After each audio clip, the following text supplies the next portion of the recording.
Hello and welcome to the Penno channel.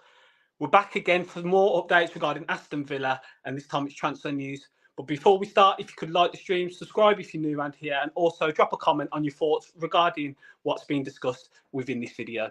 Now then, there's more transfer news and links, reoccurring links as well around Aston Villa, and let's get into it. The first one, kind of small links. Potentially Villa could be looking for a new centre-back. There's also been talks of Diego Carlos maybe moving on because of his age and the wages that he's currently on. But one thing that's come forward is Davidson Sanchez. Now, if you know Davidson Sanchez, I think that the majority of Premier League fans will know who he is, even South American fans. But yeah, Davidson Sanchez spent 6 years at Spurs. Initially, he came from Ajax. He had one season at Ajax where he was outstanding, to be fair. I remember watching him play against Manchester United in the Europa League final, and he had a brilliant game, and he looked like he was going to be the next best thing. He was 18 at the time. Made the move to the Premier League for Spurs, and it just didn't really work out over that 6-year period. He had a pretty critical hamstring injury in the 18-19 season, which kind of pushed back his development. But it never really worked under Jose, Conte, Pochettino. He couldn't get regular starts. And to be honest, his form and availability kind of dipped off, and he wasn't getting any games before last season. He left and joined Galatasaray. Now, at Galatasaray, he won the Turkish League last season and the Turkish Cup as well. Has had a decent season, played 23 games within that. And then recently he's played in the Copa America with Colombia. And Colombia, if you'd have seen, made it to the final of the Copa America and eventually lost to Argentina. So he's had a good tournament as well. As I said, he's 28 years of age now. He signed a contract until 2027 at Galatasaray, so he's still got a number of years left on that. His market value right now is around £15 million. So is that a signing we should be looking to make? For me, I think I've seen enough of Davidson Sanchez where I feel like I just don't think he's equipped anymore for the Premier League. There were such high expectations with him, and season after season, he failed to deliver. He had lapses of concentration at times at Spurs, and that was inevitably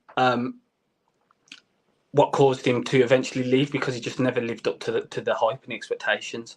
A good, solid defender. Obviously, he's a Colombian international. He's made a number of appearances for Colombia.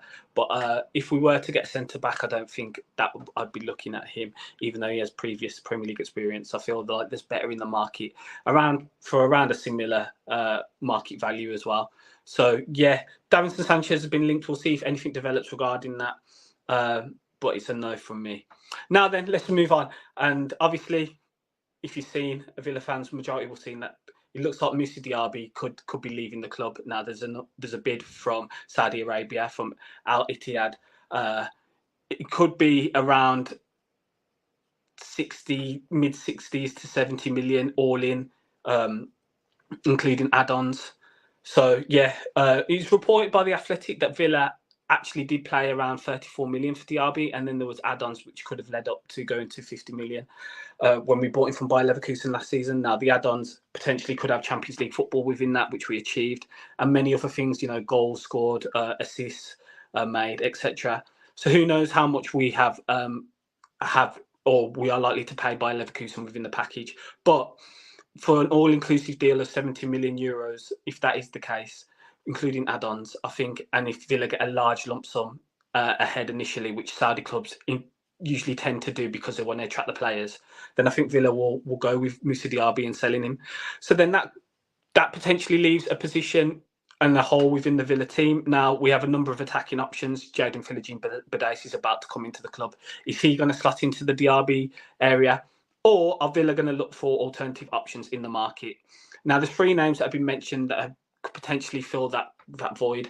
Firstly, we'll go on to Joao Felix, and the rumours just don't seem to go away. Now, Joao Felix again, Marca Radio recently come out, and someone stated on that, a journalist stated that watch out for Aston Villa and their interest, because they could be making a move for Joao Felix. Now, we know Unai Emery, the adoration for Joao Felix. He loves the player. Even last season, he was quoted as saying how much he loves the player and how much he'd like to work with him. He's 24 still.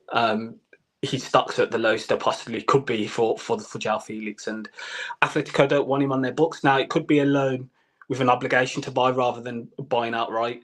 I think Atletico Madrid could could command a lower fee, will command a lower fee because they just want his wages out of the books, and that's the sticking point. His wages, he's on 250 grand plus at Atletico Madrid. So can Villa strike a deal? It's going to take a lot of work and ground effort, even to convince him, because last season he wasn't convinced by coming in, and his dream move was to Barcelona, to be fair, which he did have. But with Barcelona, that it doesn't seem like a permanent transfer is going to materialise because of their financial struggles. So we'll see if there are further developments regarding Joao Felix coming to Aston Villa. And continuing with Aston Villa and Barcelona, another rumour and a player that Unai Emery has had as the #1 target since he's coming to Aston Villa, and that's Nico Williams. Now, Nico Williams' stocks couldn't be higher right now. Just coming off a fantastic Euros, where he was one of the star players, scored in the final against England. Last season with Atletico Bilbao, he managed 5 goals, 14 assists, and he had a great season. Won the Spanish Cup with Atletico Bilbao alongside his brother Niiko Williams, who both play for Athletic Bilbao. So it's going to be incredibly difficult to prize away Niiko Williams from Athletic Bilbao. Even though we've qualified for Champions League. Obviously, that was a stumbling block previously. But as Villa stocks have rose, Nico Williams stocks have rose, and they've kind of gone up at the same time. Interest from Barcelona. It seems like Barcelona are trying to get it over the line. But there's always Villa there. Villa are always reported as holding an interest, as well as Arsenal, who've recently come into that. And Arsenal also joined the Joao Felix interest. Could Villa get Nico Williams? Emery, he was reported 18 months ago, had a sit-down meeting with him, a meal with him, and tried to convince him then. And he didn't want to leave Bilbao. His brother's there, so he didn't want to leave Bilbao as well. The wages that Bilbao can offer players is so high because they don't transfer players in. You have to be from the Basque area, and that's where the brothers came through when they went over to Spain. So it's such a difficult deal, and with other clubs like Barcelona, and it seems like Barcelona are trying to make Nico Williams their priority. If they can make it financially viable, then there's this competition. But I think Villa will go in again, and they'll ask the question for sure. I just think it's kind of it might be out of our reach now. Now, just because of his profile and the name, and off the back of that Euros, everyone knows who he is now, and his abilities, and what him and Lamine Yamal were doing to teams was a joke. He has so much ability, and he's still only 22 years of age. He only just turned 22 years of age. So I don't see if that one can develop any further, to be honest, because I just think there's so much interest, and we kind of missed the boat, even though we tried all our efforts to get him here. It's no par on Villa, because Villa tried to do everything. Unai Emery tried to do everything to get him here, and I feel like Nico Williams was the #1 target before we even signed Moussa Diaby. I think it's always been Nico Williams in that attacking area, in the attacking third, and we've just not been able to get it over the line. He has a 60 million euro release clause, which is a decent amount of money. And then on top of that, his wages, his demands. Some reports potentially he's asking for 300k a week. So it is going to be so difficult with the number of clubs that are interested as well. Moving on, another story that came out yesterday regarding a former Premier League player. What a player was in the Premier League, and that's Raphinha. Now, again, as I've stated, Barcelona are trying to do a deal for Nico Williams. Does this then move the pieces where they're going to be offloading players in their attacking areas? And Raphinha could be one of those players. Raphinha is now 27 years of age. Just recently played in the Copa America with Brazil, where they kind of flattered to deceive as a team, not just Raphinha. He didn't have the best of tournaments.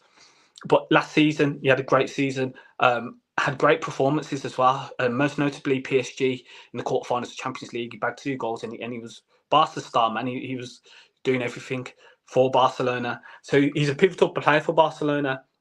Starts some maturity games, but it just looks like they're trying to sign the next best thing, the next new big thing, and are looking to offload quality players. Now, Raphinha, we saw what he did in the Premier League, especially that second season with Leeds. He almost did what Villa fans will say that Grealish did for Villa in the first season when he kept us up. I know other players did, but Grealish was a big part of that and kind of carried the team, while Raphinha did that for Leeds, literally. Probably and more as well. He carried Leeds to survival that season. He got the move off the back of that after having a great first season as well. If you were watching Raphinha and what he was doing, he was just one of the best players in the league at the time. His standards haven't seemed to slip. If anything, he's got better in certain aspects. he's older obviously now, so would you like to see Raphinha at Villa, and can Villa make a deal? Now his market value is around 50 million euros. They might want a bit more than that. Again, his salary would have gone up since he was last in the Premier League. He'd be on decent wages. So is that a viable option for Villa? And just thinking of the position, the second striker and those three names, who's the most suited to playing in that role? Joao Felix, that's his bread and butter. That's where he plays. Nico Williams has been playing off the left for Spain, and sometimes can play as a two or off the left for Bilbao. So is he an option in that second striker role? Maybe. And then Raphinha plays off the right usually in a 4-3-3. Could he move inside and play that role as well? Because the formation, as we know, is very fluid. But yeah, Raphinha is a top player. But would he want to return to the Premier League? We have Champions League, which is a big factor which we can offer to players now. So that kind of takes you to the next tier of players. Would he want to leave a Barca, come back to a league which he knows very well, which he dominated in? He was such a great player for Leeds in the Premier League. Would he want to return to Aston Villa, return to the Premier League and play for Aston Villa? I think so. But it's all about the mechanics and making it financially viable for both Villa and the player as well, and Barca receiving a fee which they're happy to. So yeah, it's interesting, and we'll see if there's any developments on that. If and when Moussa Diaby does leave, if that is the case, what are Villa going to do? Are they happy with what they got with Jalen Philogene-Badace coming in, moving Morgan Rogers? If you watched last night, Morgan Rogers was playing well in that second striker role off Cameron Archer. Or will they look to dip back into the market and replace a player who, last season was our marquee signing, and bring in a name that is potentially a marquee signing as well? Those are three big names. We'll see if anything develops regarding those, and also if we are actually going to continue looking for a centre-back as well. Thanks for joining. Again, if you could like the stream, subscribe if you're new, and please let me know your comments. Let me know your thoughts and comments in the comment section. I want to know what your thoughts are regarding Moussa Diaby leaving. Are you happy?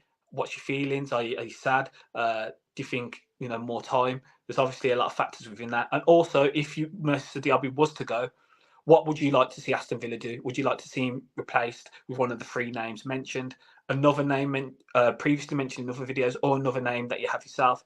Or do you think Villa are happy within that position with what they got and should be looking in other areas? Thanks for joining once again, and see you on the next video. Up the Villa.